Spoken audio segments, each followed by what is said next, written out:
Hermanos, bienvenidos a la segunda clase de libros poéticos y sapienciales. En esta segunda clase vamos a desarrollar el libro de los Salmos. Es el libro con más capítulos en toda la escritura y obviamente ocupa un lugar central en los libros poéticos. Por ende, por su tamaño, pero también por la historia que recorre, por lo que expresa, vamos a tratar de introducirnos en este libro de una manera tal en donde nosotros podamos comprender no solamente la clase, sino también el material, y de alguna manera hacer personalmente el uso del material ensayando, digamos, la interpretación de algún salmo que nos guste. Por ejemplo, en lo personal, mi primer salmo en ser aprendido a los 6 años fue el Salmo 23. Todavía recuerdo a Susana Tosini, la mamá de Néstor, enseñándomelo desde niño. Y a causa de aprender ese salmo me gané uno de los juegos que tuve en mi niñez, que imagínense el impacto que tuvo aquel juego que era la historia de Moisés, como si fuera el juego de la oca. Era muy bueno ese juego. Así que este material nos tiene que servir para introducirnos a la palabra de Dios y para hacer una correcta interpretación. Quizás no seamos exégetas profesionales, pero sí, mediante la luz de la comprensión técnica de los textos, vamos a poder entonces sacar el provecho que la escritura tiene para nuestra vida, desde obviamente la buena interpretación. Por definición, cada vez que describimos al libro de los Salmos, estamos describiendo el himnario del pueblo hebreo. Un libro que era el libro de las alabanzas de aquel pueblo. Su término original lo asociaba al cántico con instrumentos de cuerdas, pero allí no solamente se expresan canciones. Como dice Santiago, capítulo 5, verso 13, que lo voy a buscar, Santiago 5:13 dice: ¿está alguno de vosotros afligido? Haga oración. ¿Está alguno alegre? Cante alabanzas. Ambas formas de expresión se encuentran en el libro de los Salmos. Uno podría decir que tanto en Santiago 5:13 como en Romanos 15:9 y en 1 Corintios 14:5, los términos traducidos como alabar, cantar, se refieren al concepto de la salmodía, es decir, a los salmos. Pero resulta también que este pasaje es llamativo porque habla acerca de si uno está afligido, haga oración. Si uno está alegre, haga alabanza. Y ambas expresiones conectan con lo que surge del corazón de los salmistas en este caso. ¿Por qué razón? Porque allí, en el libro de los Salmos, no solamente vamos a encontrar canciones propiamente dichas, sino que vamos a encontrar oraciones en términos de poesía y en términos también de canción. ¿Estás triste? Lee los Salmos. ¿Estás alegre? Cantalos. ¿Se entiende? Entonces, en ese sentido podemos encontrar en este libro gran cantidad de datos y muchas cuestiones que tienen que ver con la vivencia personal, más allá de que era el himnario del pueblo hebreo. ¿Cuándo se escribió? Los salmos individuales y ciertos grupos se escribieron en diversos momentos de la historia de Israel. Por ejemplo, Moisés escribió el Salmo 90 cerca del final de la peregrinación de Israel por el desierto, aproximadamente en el 1410 a.C. Es probable también que el Salmo 126 se haya compuesto alrededor del 500 a.C., durante el regreso de los exiliados a Israel, o si Esdras lo escribió más tarde, por ejemplo, en el año 430 a.C. No obstante, la mayoría se escribió durante el reinado de David y de Salomón. Estamos hablando aproximadamente entre el 1010 al 930 a.C. Entonces, lo que trato de decir con esto es que hay un gran periodo donde estos salmos se fueron coleccionando. Es cierto, si concentramos los salmos, vamos a ver, como dice Gunkel, que la edad clásica de la salmografía es el periodo de la monarquía, es decir, el periodo de David y de Salomón. Allí está el concentrado de trabajo en cuanto a estos libros poéticos, es innegable. Pero existen también algunas señales de que lo que abarca en cuanto a la escritura de los diferentes salmos que se reunieron en estos 150 capítulos son aproximadamente 900 años. Entonces, no tenemos solamente a David o a Salomón, tenemos una gran cantidad de autores que nos hablan acerca de estos datos generales. Debemos entender también que el género de este libro es un género lírico. La mayoría de ellos eran salmos cantados, pero además no todos en su colección completa debían cantarse. Habían muchos que eran recitados. Entonces, ¿qué indicaciones musicales existían para aquella época? Bueno, existía lo que nosotros entendemos como el mismar y el mictán. El mismar tenía acompañamiento musical. El mictán se refería a una forma musical, oración, aunque no se sabe bien. Quizás era algo cantado, algo hablado, pero no se sabe bien, pero existía esa definición. También existían lo que se llamaban los sir o los yedutún. El sir eran canciones no siempre instrumentadas, algunas eran recitadas. Y el yedutún, para algunos, era una expresión de un cantor levita, para otros era simplemente una cuestión de reflexión, era un salmo que servía para aprenderse y para pensarlo y reflexionar a través de estos salmos. Existían también lo que se llaman cánticos graduales o el cántico gradual, por ejemplo el Salmo 120 al 134. Son los cantos o cánticos que se producían en la peregrinación cuando el pueblo subía a adorar a Dios a Jerusalén.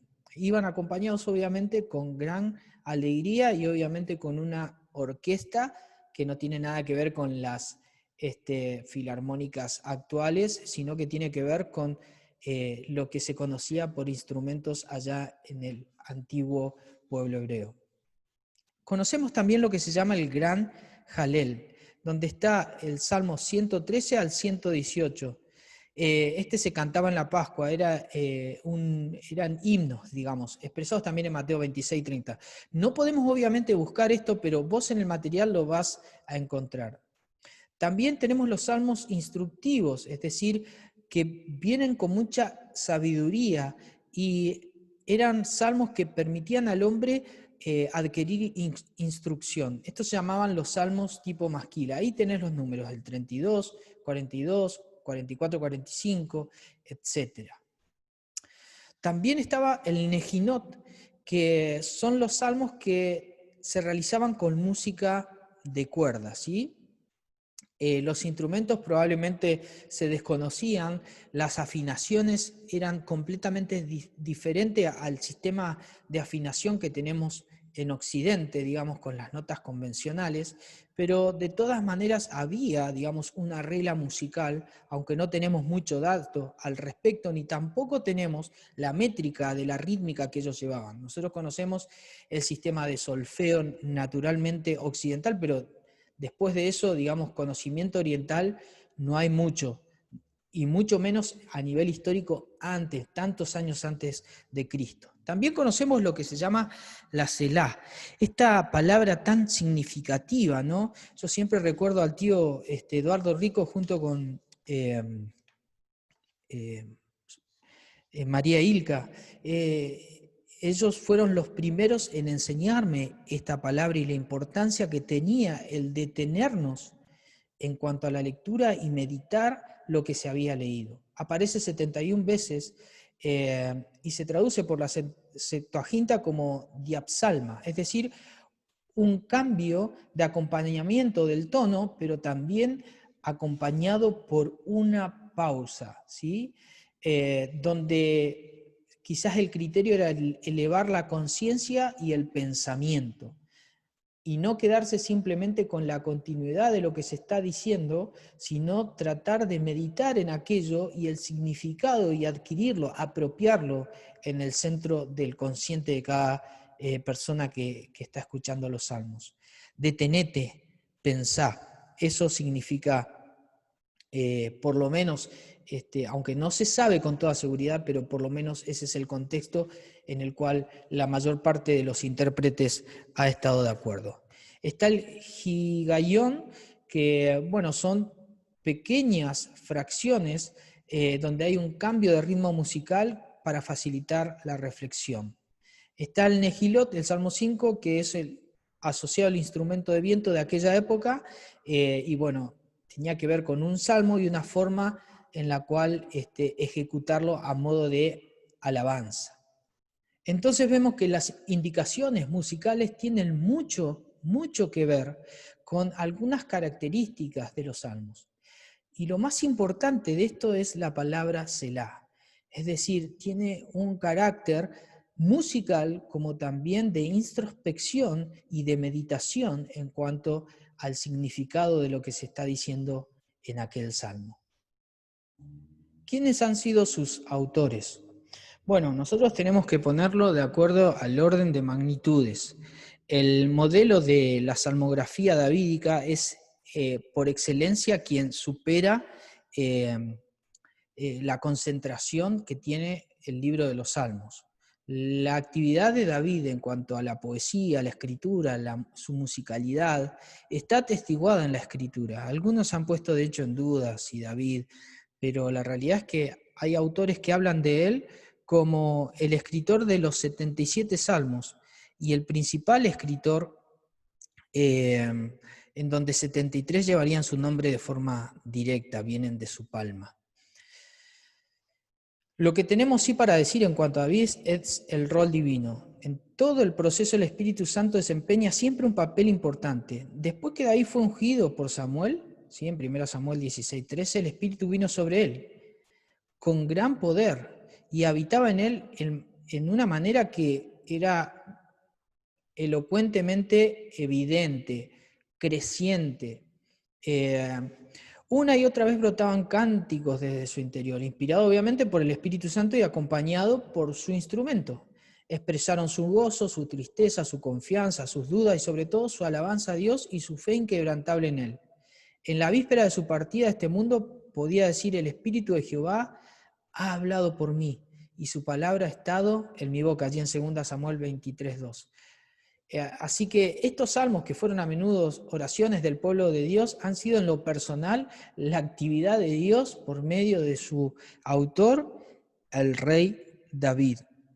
Así que encontramos en él, digamos, un hombre de Dios, que fue rey, pero también fue el músico de aquella época. Él no podía llevar actividades sacerdotales, eclesiásticas, pero tenía esa capacidad y esa virtud de ser el hombre de escribir.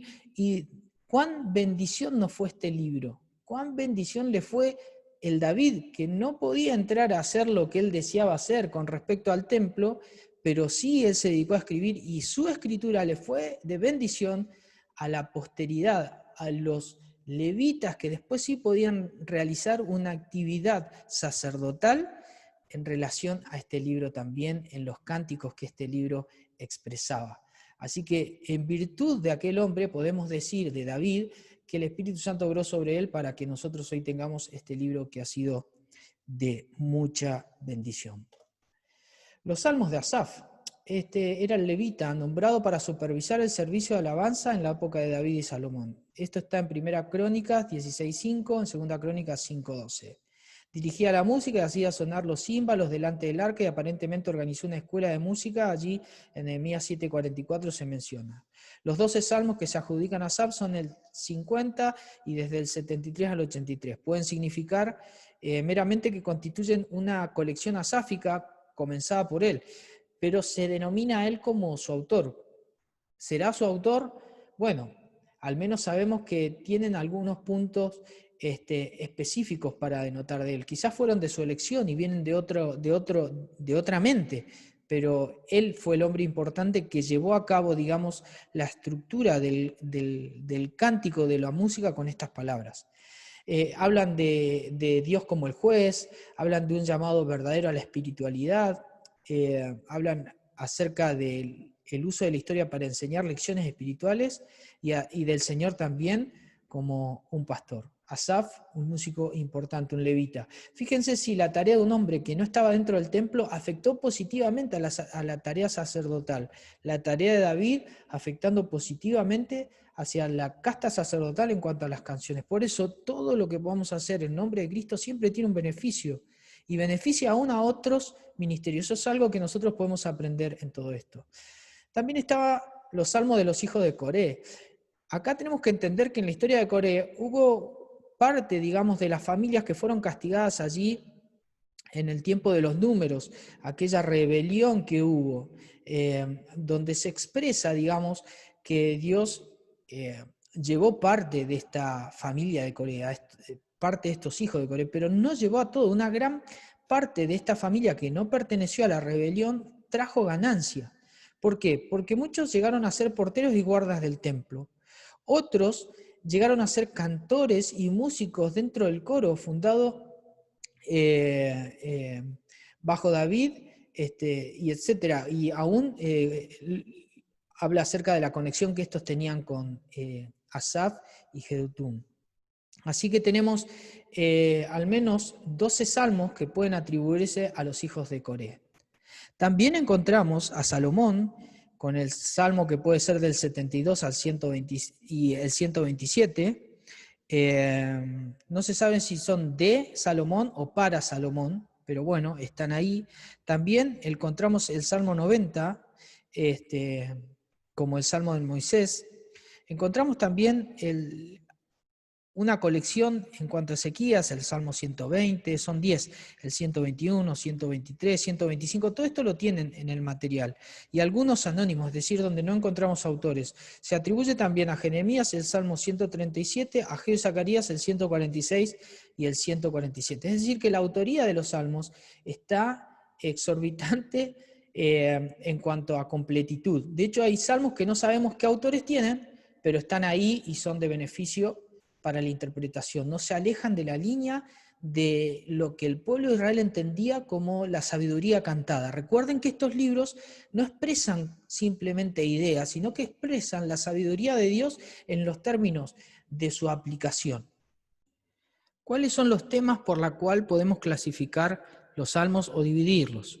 Bien, hay variedad de temas. Uno puede decir que habitualmente los salmos expresaban básicamente alabanzas. O sea, los salmos se comportaban como himnos que muchas veces podían expresar confianza, como el Salmo 16. Vamos a leer parte del Salmo 16. Miren lo que dice este salmo. ¿Cómo empieza? Guárdame, oh Dios, porque en ti he confiado. Oh alma mía, dijiste a Jehová, tú eres mi Señor, no hay para mí bien fuera de ti. Este es un salmo Mictam de David, lo que habíamos aprendido en cuanto al Mictam hace un momento. Entonces, los salmos de confianza obviamente son una alabanza, un cántico que se convierten en un poema hacia Dios donde el autor lo que trata de reflejar es que ha puesto en Dios su vida, no simplemente su confianza en términos de proyección de fe, sino que ha puesto en Dios su vida, como que deposita en Dios todo lo que tiene, y todo lo que el hombre tiene es lo que es el hombre. Entonces, en esas expresiones, él dice, oh alma mía, habla consigo mismo, se refleja a sí mismo y trata de decirse él a sí mismo, dijiste al Señor, tú eres mi Señor, no hay bien para mí fuera de ti. Hay otros salmos, obviamente. Hay salmos que son proféticos. ¿Por qué tienen esta característica los salmos proféticos? Porque justamente apuntan a una realidad futura, a una realidad mesiánica. No solamente encontramos esos tres que yo menciono ahí, podríamos mencionar el Salmo 22, es decir, que tuvieron cumplimiento con aquel que había de venir. Y hay expresiones de los salmos que nos revelan al Señor en su agonía. Por ejemplo, el Salmo 22 dice, Dios mío, el 22.1, ¿por qué me has desamparado? ¿Por qué está tan lejos de mi salvación y de las palabras de mi clamor? Fíjense estas expresiones, cómo nos pueden hacer recordar a la cruz y el Señor mismo cumpliendo en aquel estado aquella realidad de esa congoja que en algún momento David también expresó. La agonía o la agónica pregunta del primer versículo está en la palabra desamparado. Esta palabra suele expresar no que haya desconfianza hacia la fidelidad de Dios, sino todo lo contrario. Habla acerca del sufrimiento contextual y personal que está viviendo la persona ante esa situación. Pero en ningún momento este salmo expresa desconfianza. Puede llegar a ser enigmático, decir, ¿por qué me has desamparado? Pero eso no es una actitud de desconfianza, es lo que visualiza el autor en el contexto de su lucha, de su problema. Pero él sabe a quién se está dirigiendo. Si se dirige a Dios es porque entiende de que Dios, aún en esa instancia de muchísima dificultad, lo está escuchando. Si no, no se dirigiría a nadie el autor de este salmo. ¿Se entiende? También hay salmos que son salmos históricos, como el Salmo 78, como el 105 o el 106. Estos salmos, digamos, tienen la característica de mencionarnos algunas experiencias específicas. Escucha, pueblo mío, mi ley, dice el 78.1, inclina vuestro oído a las palabras de mi boca. Abriré mi boca en proverbios, hablaré cosas escondidas desde los tiempos antiguos. Y empieza a hacer expresiones que tienen sentido histórico. Dice el verso 5, Él estableció testimonio en Jacob y puso ley en Israel, la cual mandó a nuestros padres que la notifiquen a sus hijos. Fíjense, hay expresiones que tienen que ver con situaciones específicas en el contexto histórico de Israel. ¿Para qué escribían esto en términos de canciones? Para que no se olviden, para que lo recuerden. Una de las formas fáciles de memorizar grandes fracciones de palabra es a través de las canciones. La canción es instrumento de facilidad de memoria, es como la mnemotecnia, entonces es muy útil en este sentido. Encontramos también los salmos imprecatorios. Esta palabra imprecatorio tiene que ver con una característica, parece ser negativa dentro de los salmos, pero encontramos expresiones donde los salmistas, el salmista hace una queja y tiene una disputa contra sus enemigos. Entonces dice, disputa a Jehová con los que contra mí contienden, pelea contra los que me combaten, es decir, destruílos.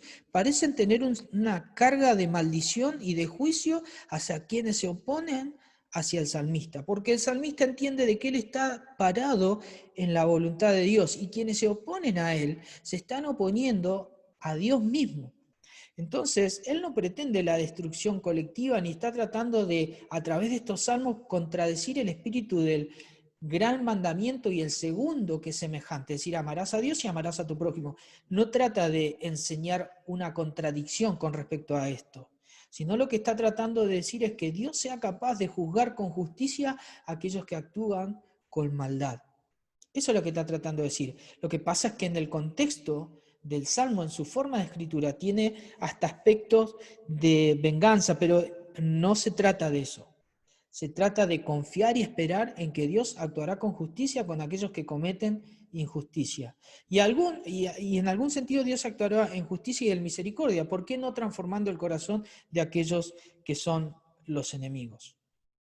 Están también los salmos graduales, como es el Salmo 120 al 134, lo que entendíamos como los salmos que se cantaban en la entonación del pueblo, y también los salmos alfabéticos o acrósticos, es decir, los salmos que tenían un orden en el alfabeto hebreo, es decir, ellos comenzaban con la A, después había fracciones con la B, después había fracciones con la C, en el caso de nuestro idioma, pero estamos hablando en el contexto idiomático hebreo. Entonces, esa también es una forma para clasificar los salmos y encontrarle una vuelta de rosca a la utilidad. También habría, digamos, dentro del contexto, salmos que tienen que ver con lamentos, salmos que hacen énfasis a la realeza, es decir, al reinado y la soberanía de Dios a través de Él como rey y en sus sucesivos mandatos. Están los penitenciales, es decir, admitir el fracaso moral, la violación de la ley de Dios, la oración también por el perdón de los pecados. Encontramos también salmos de sabiduría, es decir, en las cuales los salmos aprovechan para aconsejarnos, para vivir exitosamente, contrastar entre el justo y el impío. Es decir, podemos encontrar muchas diferentes formas de clasificarlos para la utilidad de nuestra comprensión. Estas 6 formas son parte de esa gran clasificación, de hecho que hasta nosotros podemos llegar a subdividir. Hay una disposición general según los capítulos. Esto se llama el Pentateuco davídico. Así como el Pentateuco tiene 5 libros, bueno, estos libros se pueden expresar a través de 5 subdivisiones que se encuentran aún intencionalmente dentro del libro de los Salmos. Encontramos el libro 1 que va desde el capítulo 1 al capítulo 41. El libro 2 del 42 al 72. El libro 3 del 73 al 89. El libro 4 del 90 al 106. Y el libro 5 del 107 al 150, verso 6. En el primer libro se describen los conflictos entre el justo y los impíos, los adversarios. Su tema corresponde al libro de Génesis, prevalece el nombre de Jehová en 272 veces, mientras que Elohim se menciona simplemente 15 veces. Este conflicto entre justos e impíos parece ser el gran detalle que hay en el libro de Génesis también. Fíjense que en el libro de Génesis hay una cuestión entre el hombre antes de la caída y la expresión después del hombre a partir de la caída. Es un hombre que comete en magnitud errores, a tal punto de que allí encontramos castigos divinos de gran impacto hacia la humanidad entera. Uno podría leer el libro de Génesis y se encuentra con detalles del libro que son abrumadores. Encontramos el arca de Noé, encontramos el castigo de Dios hacia Sodoma y Gomorra, digamos, situaciones donde el hombre ha quebrantado el plan de Dios, a tal punto que su pecado ya olía mal aún en la presencia misma, era como si subiese el resultado horripilante del pecado ante la presencia de Dios y el juicio vino. Bueno, esto se describe también en la primera sección de los Salmos. El libro 2 ya habla acerca del peregrinaje del alma, tanto personal como en lo comunitario, y también se corresponde al libro de Éxodo, fíjense. Prevalece el nombre Elohim en 208 veces, que el nombre Yahvé 48 veces en el caso de esta segunda porción. Acá lo interesante es que habla acerca del peregrinaje y cómo conecta esto con el libro del Éxodo. En el libro 3 se recuerda el pasado para reforzar todo lo que tiene que ver con la esperanza, sabiendo que los malos finalmente no prosperan. Y acá prevalecen los escritos, como leíamos, de Asaf. En el libro 4 hay varios temas que tienen que ver con las particularidades de Dios, sus atributos, bondad, soberanía, gracia, justicia, y ya en el último libro encontramos varios temas como la salvación del justo, el sacerdocio del Mesías,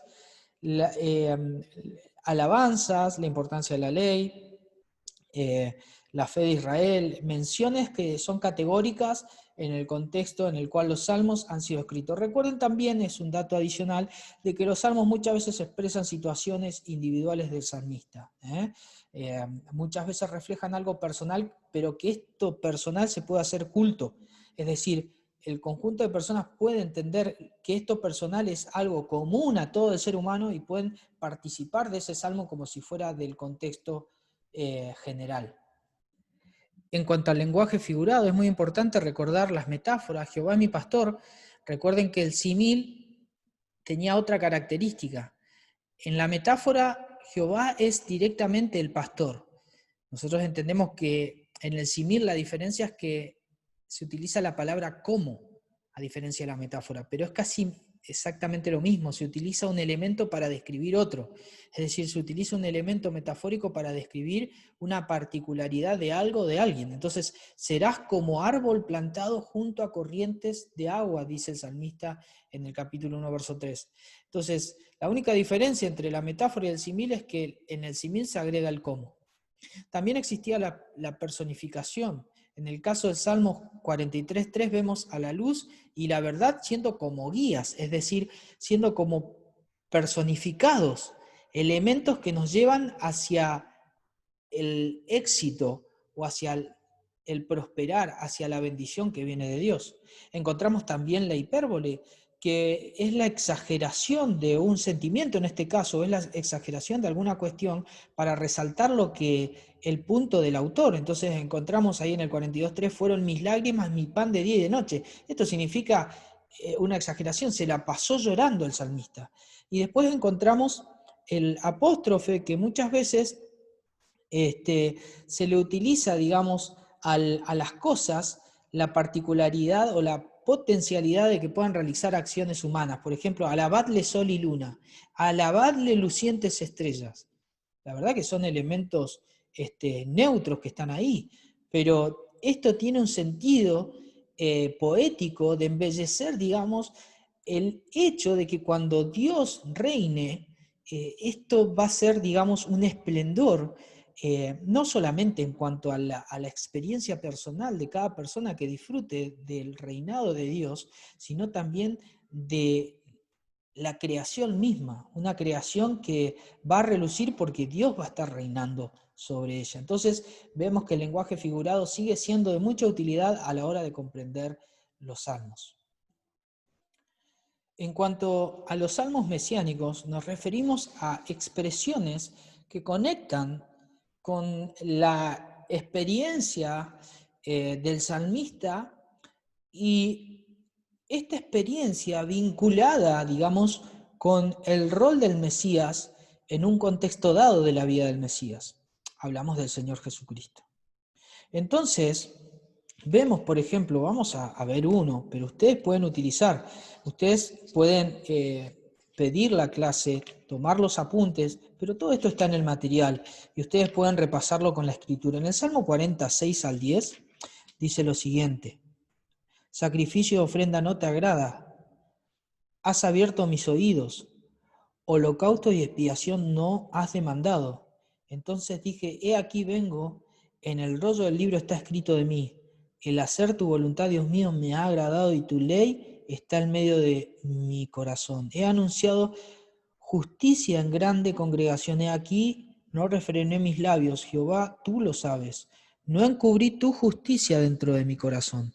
He publicado tu fidelidad y tu salvación. No oculté tu misericordia y tu verdad en grande asamblea. Y entonces vamos a Hebreos y vemos cómo el autor de Hebreos cita este salmo en referencia al Hijo de Dios, al Señor Jesucristo, por quien Dios se ha revelado de forma excelsa, como dice, habiendo hablado muchas veces y de muchas maneras en otro tiempo a los padres, por los profetas, en los postreros tiempos nos ha hablado por el Hijo, a quien constituyó heredero de todo y por quien asimismo hizo el universo y las características divinas del Señor Jesucristo.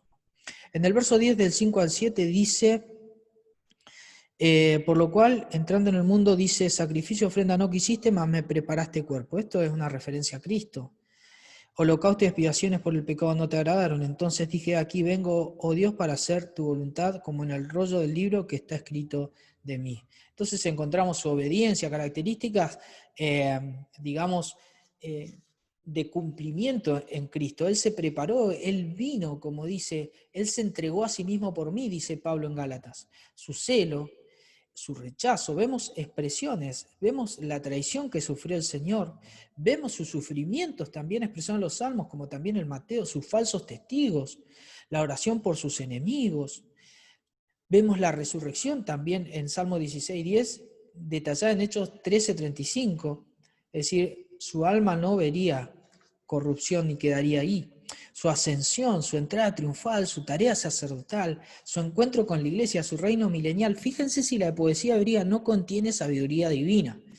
Es decir, en ella encontramos, si queremos a nuestro juicio, emblemas que han sido parte de la experiencia real de Cristo en su posteridad, 900 años después. Pero también encontramos en los salmos, digamos, características que tienen que ver con la naturaleza de Cristo, su humanidad, su condición de Hijo de Dios, ahí tienen las equivalencias, su deidad, su santidad, su sacerdocio, su condición de rey, sus conquistas, su eternidad, su soberanía universal, todos elementos que se encuentran en los salmos.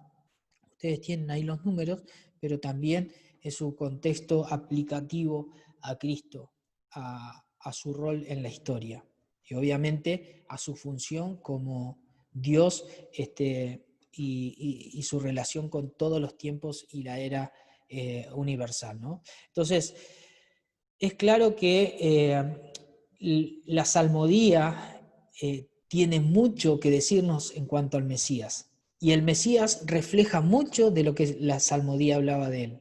Por lo tanto, estos son salmos de carácter profético y tienen mucha utilidad a la hora de embellecer cualquier mensaje que hable acerca del Cristo, de nuestro Señor. En cuanto a referencias de los salmos utilizadas tanto en el Nuevo como en el Antiguo Testamento, por ejemplo, el Mateo 21, voy a buscarlo, Mateo 21, 16, creo que no me equivoqué en la cita, dice lo siguiente: y le dijeron, oye lo que estos te dicen, y Jesús les dijo, sí, ¿nunca leísteis? De la boca de los niños y de los que maman, perfeccionaste la alabanza. Y esta característica de este salmo en el verso 16 conecta con el Salmo 8:2.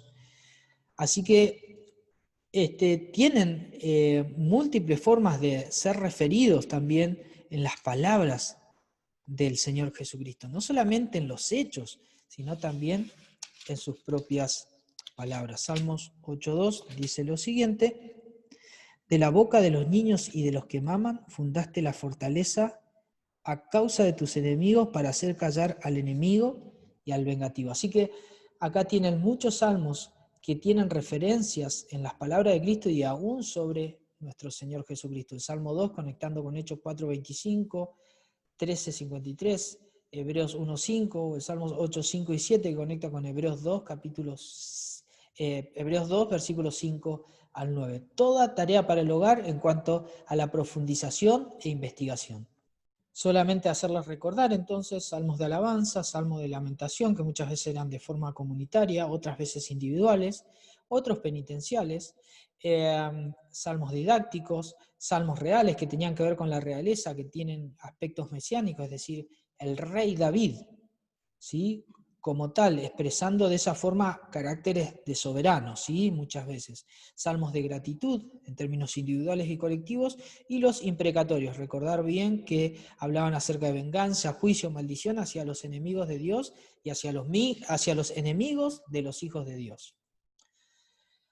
Bien, pasamos a la última instancia, que es bosquejar algunos salmos. Por ejemplo, si vamos al Salmo 8, en los que estábamos recién, en el Salmo 8 se habla acerca de la gloria de Dios. Entonces, ¿quién es Dios? Está en el verso 1 y 2. Dice, oh Jehová, Señor nuestro, cuán glorioso es tu nombre en toda la tierra, has puesto tu gloria sobre los cielos.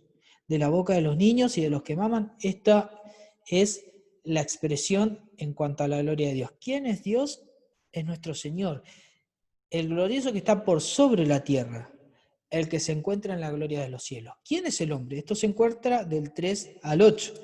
Dice, cuando veo tus cielos, obra de tus dedos, la luna y las estrellas que tú formaste, digo, ¿qué es el hombre para que tengas de él memoria, el hijo del hombre para que lo visite? Fíjense, acá también encontramos a Dios con antropomorfismo, porque dice, cuando veo tus cielos, obra de tus dedos, la luna y las estrellas que tú formaste. Fíjate, acá hay elementos de antropomorfismo que nos pueden servir a nosotros. ¿Quién es el hombre? La verdad que no tenemos mucha respuesta. ¿Quiénes somos nosotros? ¿Quién es el hombre para que tengas de memoria el hijo del hombre para que lo visite? Y finalmente, el verso 9 dice, ¿quién es digno de ser reconocido? Dice, oh Jehová, Señor nuestro, cuán grande es tu nombre en toda la tierra. ¿Quién tiene que ser reconocido? Este es un gran salmo de alabanza. Simplemente estoy tratando, con el material de que ustedes tengan, una forma de ir bosquejando el estudio de sus salmos y sacar un provecho sencillo, pero también profundizar en ello, no dejando de ser simples, pero sí con la tarea de encontrar detalles en la enseñanza, ¿no? Encontramos un salmo de lamentación colectiva como también lamentación individual. En el Salmo 13, ya que lo tengo más cerca, vemos un salmo de renovación de la confianza. En el título del salmo, aquí en la Biblia que tengo, que es la Biblia de mi esposa, me gusta muchísimo esta Biblia, que es la Biblia de estudio para mujeres, se las recomiendo. Aquí se lo asocia a la plegaria pidiendo ayuda en aflicción, un salmo de David. Y acá se renueva la confianza. La prueba es prolongada. Esto se expresa en la primera parte. Dice, ¿hasta cuándo, Jehová, me olvidarás para siempre? Recuerden, estos no son salmos de desconfianza. Acá se está lamentando. Y ese lamento lo lleva a pensar al salmista, Señor, siento que te estás olvidando de mí. Esto es lo que me pasa por la mente en la situación. Es decir, acá cuando uno vive pruebas, no es que enseguida piensa, Dios es mi estandarte y en Él estoy confiado y todo me saldrá bien, y a los 8 años de la misma situación uno se siente igual. Es decir, hay a veces que el alma está turbada, y esta confusión nos sirve a nosotros para entender de que el salmista era de carne y hueso como lo somos cada uno de nosotros. ¿Hasta cuándo? Se repite 4 veces. ¿Hasta cuándo esconderás tu rostro de mí? ¿Hasta cuándo pondré consejos en mi alma? ¿Hasta cuándo será enaltecido mi enemigo sobre mí? Pero también encontramos en la segunda fracción la posibilidad de ser escuchado al orar. El verso 3 y 4 dice, mira, respóndeme, oh Jehová Dios mío, alumbra mis ojos para que no duerma de muerte, para que no diga mi enemigo lo vencí. Mis enemigos se alegrarían si yo resbalara. Él sabe que el Señor tiene respuesta y Él espera esa respuesta. Y lo otro que ayuda a la situación de conflictividad es la permanencia de la fe. Dice, mas yo, el verso 5 y 6, mas yo en tu misericordia he confiado, mi corazón se alegrará en tu salvación, cantaré a Jehová porque me has hecho bien. La permanencia, aún en la situación difícil, en la confianza y la misericordia de Dios. ¿Cuántas veces estos salmos nos ayudan? ¿No te ha pasado, estimado hermano, que en situaciones específicas de dificultad te ha dificultado el hecho de dormir? Hay salmos que dicen que nos podemos acostar en paz y dormir a sí mismo de esa forma, porque podemos confiar en Dios. Pero ¿no te ha pasado a veces de estar despierto pensando en alguna clase de problema, situación de conflictividad? ¿Por qué no agarrar los salmos y orarlos? ¿Por qué no leerlos en la medida en que le decimos al Señor las palabras del salmista?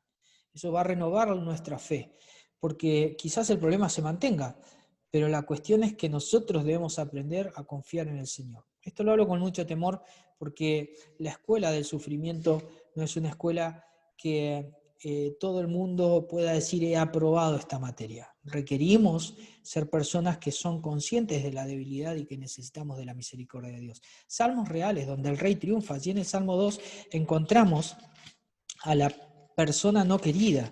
En el 1.3 dice, en el 1 al 3 dice, ¿por qué se amotina la gente y los pueblos piensan cosas vanas? Se levantarán los reyes de la tierra y príncipes consultarán ungidos contra Jehová y contra su ungido, diciendo, ¿quién será el ungido en este caso, no? Rompamos sus ligaduras y echemos de nosotros sus cuerdas. La persona no querida, ¿quién es? Es el rey y su ungido. Sin embargo, nosotros, dice el salmista, tenemos un poderoso rey, en el 4 al 6. El que mora en los cielos se reirá, el Señor se burlará de ellos. Luego hablará a ellos en su furor y los turbará con su ira, pero yo he puesto mi rey sobre Sión, mi santo monte. Yo publicaré el decreto. Jehová me ha dicho, mi hijo eres tú, yo te he engendrado hoy. Es decir, referencias al Señor. Una posición obviamente que es privilegiada. Y finalmente la propuesta de misericordia en la última sección. Ahora pues, oh reyes, sed prudentes, dice el salmista. Admitid amonestación, jueces de la tierra. Servid a Jehová con temor y alegraos con temblor. Honrad al Hijo, para que no se enoje y perezcáis en el camino, pues se inflama de pronto su ira. Salmos que hablan acerca de la realeza, pero una realeza que no simplemente es una realeza en un sentido de bondad hacia los justos, sino también de justicia hacia los inicuos. Salmos que tienen que ver con el camino a elegir, el camino de los justos, el camino de los malos. Esto lo puede encontrar en Salmo 1. Ahí encontramos, digamos, algunas características.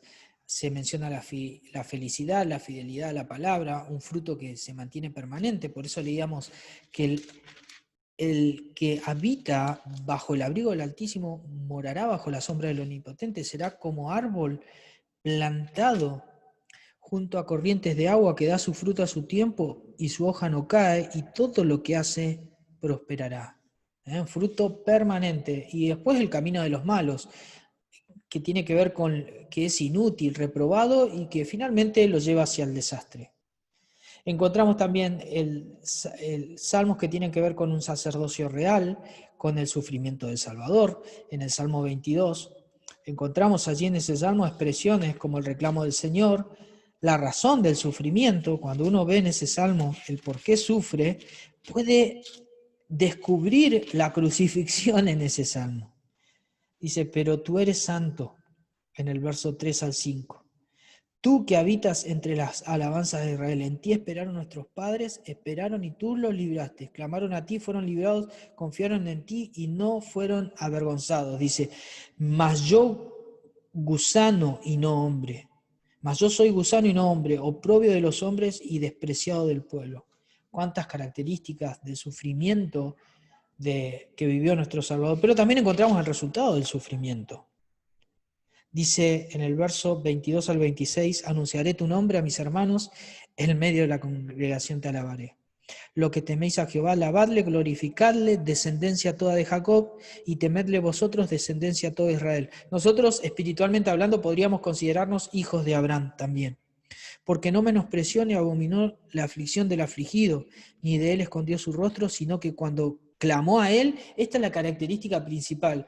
Cuando el Señor dijo, Dios mío, ¿por qué me has desamparado? La respuesta de este pasaje, de esa pregunta, se encuentra acá, sino que cuando clamó a él, le oyó. Dios oyó a su Hijo. Y a través de la muerte del Hijo y obviamente de su resurrección, trajo gran bendición hacia el pueblo que él formó por la aflicción de su alma, como dice Isaías en el capítulo 53, en la última porción. Encontramos también el Salmo 40, que es un salmo de los salmos.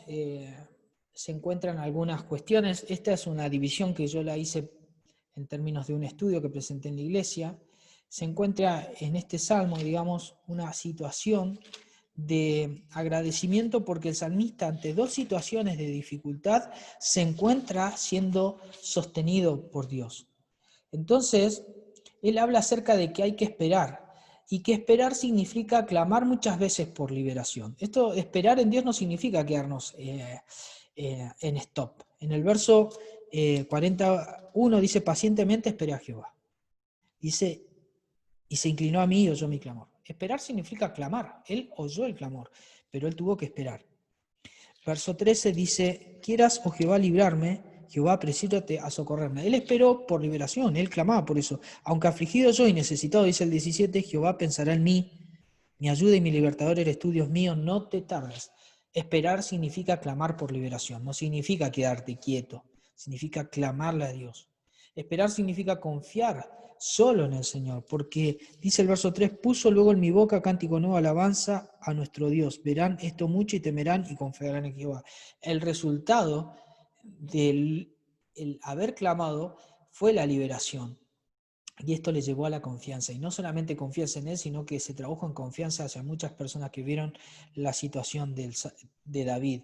Esperar significa contar las maravillas que Dios ha hecho en nosotros, como dice el verso 5, has aumentado, Jehová Dios mío, tus maravillas. Esperar en el Señor significa obedecerle, como dice el verso 6 al 8. Sacrificio de ofrenda no te agrada, has abierto mis oídos, holocausto y expiación no has demandado. Entonces dije, aquí vengo, en el rollo del libro que está escrito de mí, el hacer tu voluntad, Dios mío, me ha agradado y tu ley está en medio de mi corazón. Es decir, obedecer al Señor es más importante que cualquier clase de sacrificio. Primero tu corazón, primero tu vida y después todo lo demás. Esperar en el Señor significa buscarlo, como dice el verso 16. Gócense y alégrense en ti todos los que te buscan. Esperar en el Señor significa regocijarse en Él, como lo leíamos recién. Así que todas formas en las cuales se pueden bosquejar los salmos, que este salmo tiene carácter mesiánico porque lo conectamos con Hebreos allí en el capítulo 10, pero lo importante de los salmos es que puedas sacar de ellos el mayor provecho para tu vivencia personal. ¿Y por qué no hacerte una canción a través de los salmos? Encontramos también el salmo de agradecimiento individual como el hacedor de las maravillas, cosas que se pueden cantar, lo que se puede confiar, encontrar el consuelo, contar su victoria, etc. Un refugio también para los poderosos, todas formas en las cuales los salmos expresan, digamos, características que pueden ser provechosas para nuestra alma, para nuestra experiencia y para nuestra relación con Dios. Finalmente, esta es una pequeña subdivisión final. Dios en los salmos está atento a las cositas pequeñas de tu vida. Esto a modo final en el verso 147, 8 y 9.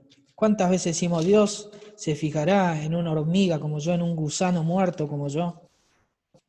Dice en el 147, 8 y 9, dice, Él es quien cubre de nubes los cielos, el que prepara la lluvia para la tierra, el que hace a los montes producir hierba. Él da a la bestia su mantenimiento y a los hijos de los cuervos que claman. Claramente eso expresa, digamos, que Dios está atento a las pequeñas cosas. ¿Cómo no va a estar atento a nuestra vida? ¿Cómo no va a estar atento a nuestra experiencia? Si Él puede fijarse en las cosas grandes, aún en los detalles de la creación que Él sostiene y sustenta, ¿cómo no va a prestar atención a nosotros? Dios se presenta como quien vigila al hombre de forma paciente, se presenta como confiable allí en el Salmo 31:2. Él es confiable.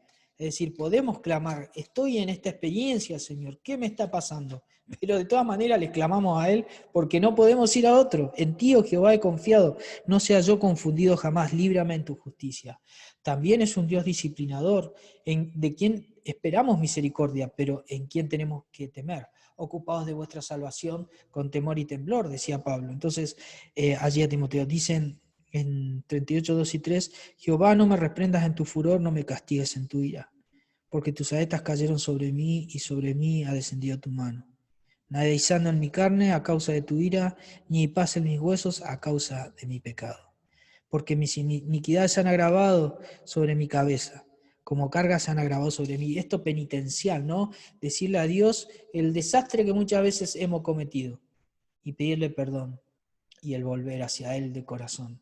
Y es un Dios que mira el corazón, que no se deja convencer de nuestras palabras, sino que continuamente está mirando si nuestro corazón condice con la expresión de nuestros labios, condice con nuestra expresión de alabanza y confiabilidad, si es real, condice con nuestra expresión de perdón, es real, estará sucediendo.